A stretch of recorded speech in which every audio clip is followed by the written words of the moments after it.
You know that moment when a tourist walks into a perfectly peaceful British street and immediately turns it into a scene from a reality TV show?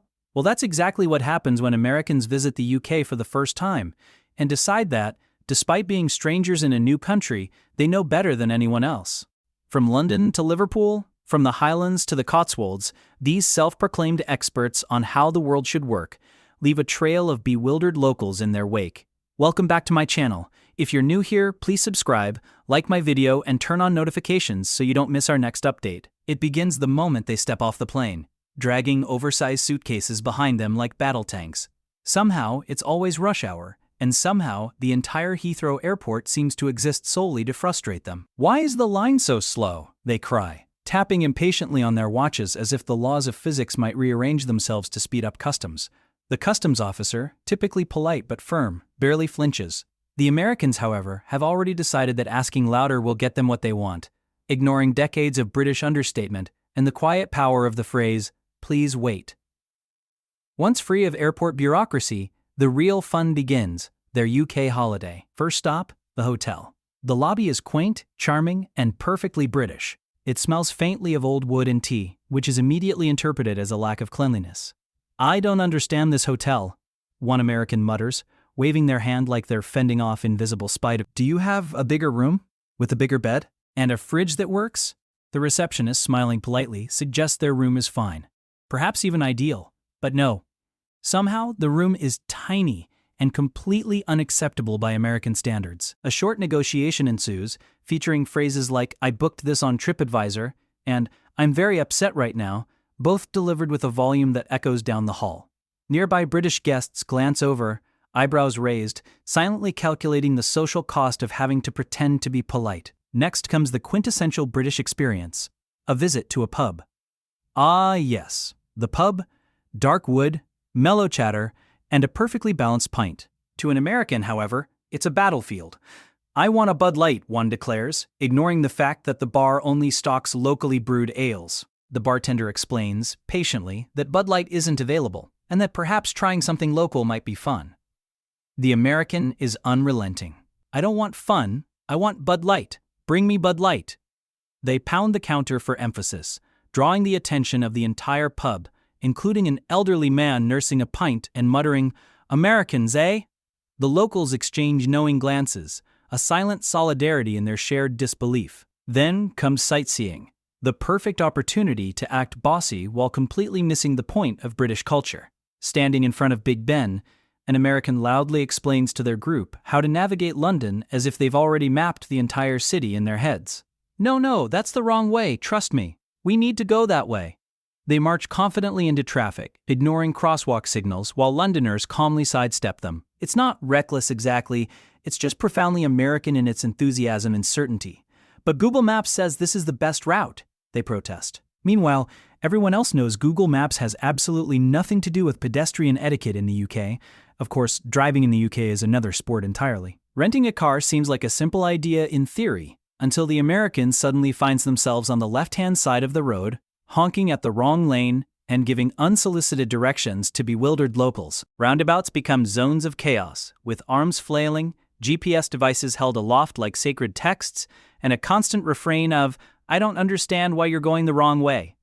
It's a beautiful combination of panic, confidence, and sheer obliviousness, leaving other drivers shaking their heads and muttering under their breath in classic British understatement. "Dining is rarely simple either." The British menu is subtle and refined, while Americans insist on over-explaining their preferences. "No, I said medium rare." "Not well done. And do you have ranch dressing? Is it organic, gluten-free?" The waiter nods politely, a tight smile betraying the internal scream, while the rest of the table tries not to laugh. Somehow, even asking for tap water becomes a production worthy of Broadway. "Can I have sparkling?" "No, still, no wait. Sparkling. Oh, I forgot, room temperature. Do you have that?" The Americans are convinced that everyone else should adapt to their precise specifications, while locals simply accept that some things, like proper British manners, cannot be rushed or negotiated. Shopping, too, turns into a display of bossy determination. British shops are cozy, efficient, and orderly. Americans? They turn aisles into impromptu debates. "Excuse me, can you move?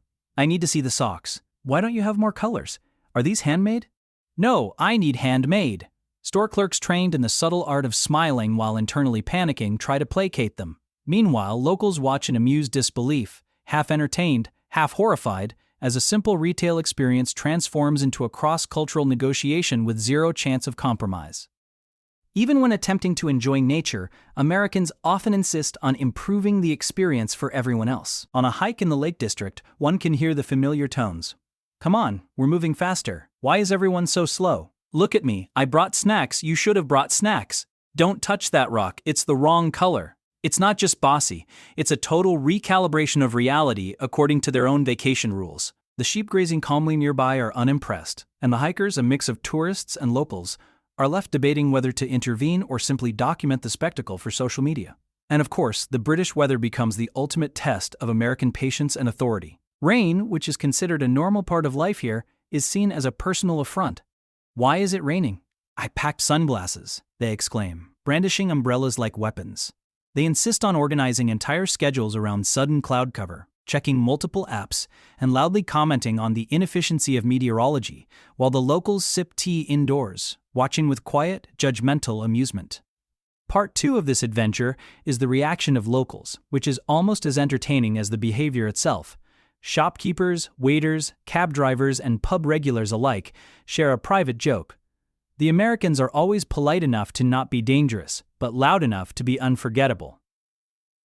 "They're lovely people, really," says one, "but they treat our rules like suggestions and our cues like challenges." Social media in the UK thrives on these moments. Videos of Americans demanding unusual food, mispronouncing place names, or taking selfies in inappropriate locations go viral instantly. It's a mix of horror and amusement, the perfect storm of cultural entertainment. By the end of their trip, the Americans themselves are exhausted. They've bossed, directed, complained, and generally taken charge of every situation imaginable. But strangely, despite all the chaos, they leave the UK with a newfound respect for queuing, mild tea, and the art of understatement. Locals, meanwhile, enjoy retelling the stories, laughing at the absurdity, and remembering that every tourist disaster is also a story worth sharing. Because at the end of the day, there's a certain charm to these bossy, clueless tourists. They mean well, they try hard, and they bring energy to the otherwise calm British streets. And let's be honest, as much as we might roll our eyes, they also remind us of what makes travel so wonderfully unpredictable, the fact that every culture sees the world in a slightly different way, and sometimes the differences are just too hilarious to ignore.